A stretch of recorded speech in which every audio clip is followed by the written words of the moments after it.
Anda masih di Dua Sisi bersama saya Dwi Anggia dan juga masih bergabung bersama kami Pak Wagub Ariza. Pak Wagub? Ya, halo ya, Bang Gi. Ya. Pak Wagub, ini tadi kita sempat berdiskusi di sini menyebutkan tadi Pak Gilbert ternyata masih konsisten nggak sepenuhnya mendukung kebijakan pemerintah dari PDIP. Dia mengatakan data 8 juta itu yang sudah divaksin untuk dosis pertama itu kan melibatkan atau dimasukkan data ya di luar Jakarta. Harusnya menurut Bung Gilbert tadi ya tidak dimasukkan data-data yang di luar DKI sehingga jelas berapa yang total warga DKI saja. Jadi data DKI Jakarta itu 8,8 juta ya. Dari 8,8 juta sekarang yang sudah divaksin itu sudah hampir mencapai 8,1. Artinya dalam beberapa hari kita akan mencapai 8,8 juta yang sudah divaksin. Namun demikian memang dari 8,1 ini kurang lebih hampir 30% itu warga di sekitar Jakarta, Tangerang, Depok, Bekasi, Bogor dan lain-lain. Artinya yang murni warga DKI saja berapa banyak Pak Wagub? Ya kurang lebih dikurangin aja, ya kurang lebih dari 30%. Data saya 1,8 juta ya. 1,8 juta itu dari luar DKI. Jadi 1,3 itu dari Bekasi, Jabodetabek, 0,5 atau 500.000 itu dari Banten. Jadi artinya ini ada dilusi semacam pengenceran data di DKI karena itu target yang kita lihat yang di Tanah Abang 447% itu bukan warga DKI. Kemudian digelondongkan jadi target provinsi. Seakan-akan target provinsi sudah tercapai padahal belum. Ini saya harus hati-hati menanggapinya karena harusnya itu diuraikan ke level RW, kemudian di RW tahu siapa warganya yang belum sehingga kita tahu target vaksinasi. Ini kegunaannya NIK saya kira. Dan itu jangan kemudian digelondongkan jadi data DKI yang membuat kita terlena. Itu yang agak berbahaya menurut saya. Inputnya, bagaimana Pak Wagub?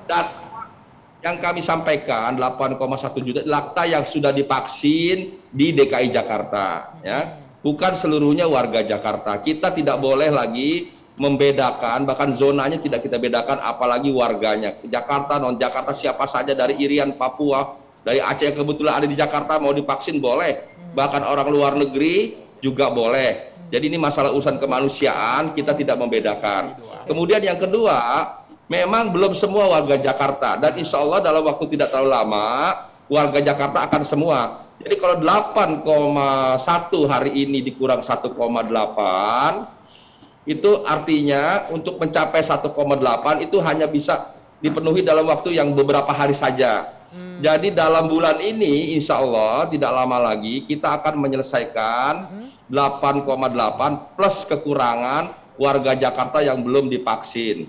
Dengan cara sekarang itu RT RW sudah menyisir, setiap RT RW menyisir warganya untuk segera divaksin. Bahkan tidak sedikit RT RW yang membantu menuliskan sertifikat data, sertifikat sudah diisikan, kemudian nanti tinggal dibawa, nanti dilaksanakan vaksin, kemudian bisa mendapatkan vaksin. Jadi sekali lagi RT RW sudah sangat proaktif membantu.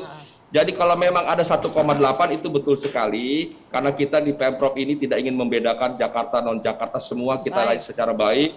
Namun demikian kita akan menyisir warga Jakarta yang belum. Dan insya Allah dari awal sebelumnya akhir tahun ini kita akan lebih cepat dalam 1 bulan ke depan insya Allah seluruh warga Jakarta insya Allah sudah divaksin. Baik. Nah sekarang ini Pak Wagub, ini karena tema kita ini sangat menarik ya, bersinggungan langsung dengan masyarakat. Ini ada juga suara-suara masyarakat yang juga kita kumpulkan dari media sosial. Kita akan saksikan bersama Bung Tigor dan Bung Gilbert dan juga Pak Wagub. Ini salah satu dari komentar warga dari Twitter yang kami kumpulkan. Ya. Komentarnya, ya tapi untuk yang baru sembuh COVID kan nunggu minimal 3 bulan dulu untuk vaksin. Jadi bakal ada orang-orang yang memang berhalangan vaksin. Bijaknya setelah vaksinasi mencapai 80% baru diterapkan dan juga sosialisasi. Begitu. Yang kedua, selanjutnya vaksin jangan memaksa dan dipaksakan. Setelah kena COVID-19 itu berarti mempunyai herd immunity alami. Maksudnya antibodi atau antibodi alami kali di sini ya. Dikaji ulang peraturannya. Di negara lain tidak ada tuh yang memaksa mau vaksin atau tidak, apalagi kita negara berdasarkan Undang-Undang 45. Ya, satu lagi. Saya kurang setuju dengan wacana ini. Apakah sudah dipertimbangkan kami-kami yang tidak bisa vaksin karena faktor kesehatan, punya darah tinggi, alergi obat dan lain-lain yang memang oleh vaksinator dinyatakan tidak bisa divaksin. Pak Wagub, boleh ditanggapin ini suara-suara dari masyarakat? Ya, yang pertama ya tadi soal dipaksa, kami tidak pernah memaksa, tapi kami ini menganjurkan dan mendorong agar seluruh warga divaksin. Karena kami pemerintah tugasnya melindungi seluruh warga. Jadi yang kami yakini baik benar, tentu kami akan dorong, kami motivasi, kami fasilitasi, kami bantu agar segera divaksin, tapi tidak dipaksa. Yang kedua, terkait tadi dibandingkan negara lain, semua negara di dunia berupaya agar seluruh warganya divaksin. Tidak ada negara di dunia yang tidak mendorong warganya divaksin. Bahkan negara-negara lain sudah banyak yang lebih baik dari Jakarta angka presentasi vaksinnya. Jadi sekali lagi ini upaya kerjasama kita semua untuk memastikan seluruh warga segera divaksin. Kemudian tadi bagi yang tidak boleh divaksin, ada yang sakit, ada yang ibu hamil, komorbid, betul ada syarat, ada ketentuan-ketentuan yang tidak diperbolehkan. Tentu nanti kita akan mengeluarkan satu regulasi, satu surat, satu tanda bahwa yang bersangkutan memang tidak bisa divaksin karena ibu hamil, karena sakit dan lain sebagainya, atau juga tadi karena baru saja sembuh dari COVID setelah 3 bulan kan baru boleh. Tapi semua ini kita upayakan yang terbaik. Prinsipnya negara, pemerintah berupaya memberikan yang terbaik bagi warganya. Dan kami tidak pernah membeda-bedakan dan juga tidak pernah memaksakan. Semua yang kami yakini baik kami akan dorong, kami layani, kami motivasi, kami berikan informasi, penjelasan dan semuanya. Dan kami meyakini bahwa semua kebijakan yang dibuat ini untuk kepentingan keselamatan dan kesehatan seluruh warga. Ya, pertanyaan selanjutnya, apabila nanti memang aturan ini dijalankan, sertifikat adalah syarat, apakah kedepannya akan ada sanksi bagi mereka yang melakukan kegiatan, aktivitas ekonomi, keagamaan, sosial budaya, tapi tanpa sertifikat vaksin? Ya tentu itu nanti menjadi pertimbangan. Semua kebijakan yang diambil itu idealnya harus ada reward and punishment. Jadi ada satu penghargaan bagi yang melaksanakan dan harus ada yang diberikan sanksi bagi yang melanggar. Itu satu yang normatif, satu yang normal. Tentu tidak bermaksud mencari kesalahan atau membuat orang jadi salah, jera dan sebagainya. Semua kita maksudkan untuk kepentingan baik. Jadi sekali lagi kebijakan yang diambil untuk kepentingan kita bersama. Tentu ada reward and punishment ya. Namun sanksi yang diberikan tentu tidak akan memberatkan warga Jakarta. Oke. Bung Azaz, Pak Gilbert ada yang ingin disampaikan juga? Gini, Oke, Bung Azaz. Pak Wagub, menurut saya juga harus hati-hati nanti membuat kebijakan ini. Ya, Hati-hati. karena ini kebijakan harus ada payung hukumnya apa. Ya, jangan nanti buat kebijakan tidak punya payung hukum. Ya, ini juga bahaya, nanti bisa dipersoalkan di uji material kebijakannya karena nggak ada Kalau peraturan di atasnya mewajibkan ini kan dari sertifikat vaksin. Perpres dan ada Inmendagri. Belum ada mengatakan wajib dengan sertifikat syarat administratif dengan sertifikat vaksin. Tapi wajib vaksin itu ada, gitu ya. Jadi harus dibedakan, gitu loh.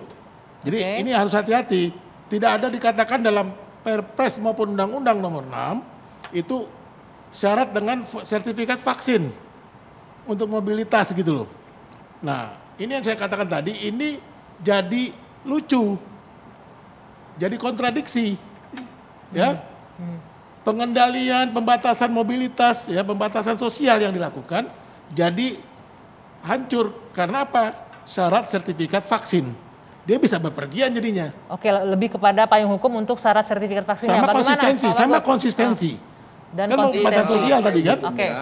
Silakan Pak Wagub. Tadi disampaikan Bang Tigor bahwa betul ada wajib vaksin. Sertifikat itu kan turunan sebagai tanda saja, bukti saja bahwa yang bersangkutan sudah vaksin. Dulu kita awal-awal sebelum ada vaksin, kalau ingin keluar kota harus ada PCR. Buktinya apa?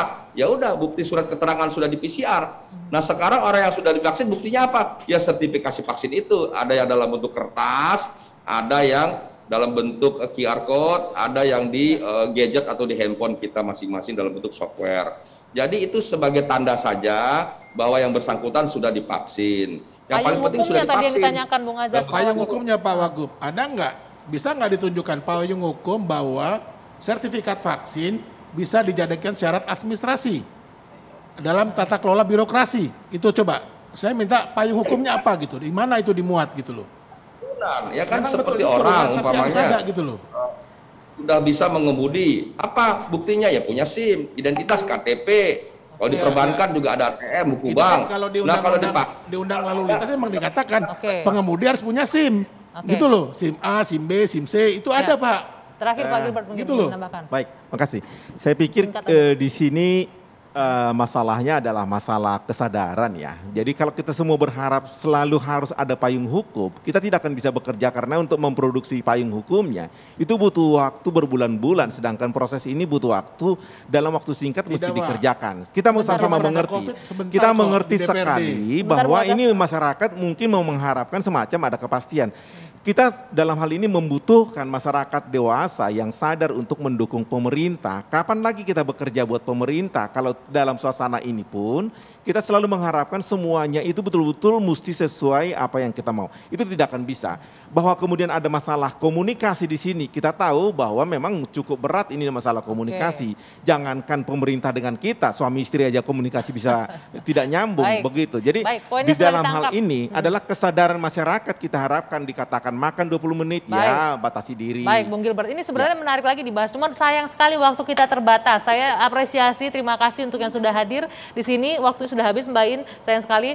Dan juga Bung Gilbert, Bung Azaz, Mbak Iin, Pak Wakil Gubernur Ahmad Riza Patria sudah bergabung bersama kami. Terima kasih. Intinya adalah semua aturan dijalankan agar masyarakat bisa beraktivitas, kesehatannya juga tetap terjaga, ekonominya juga tetap bisa berjalan. Saya Dwi Anggia, saya akhiri Dua Sisi Malam hari ini. Selamat malam, sampai jumpa.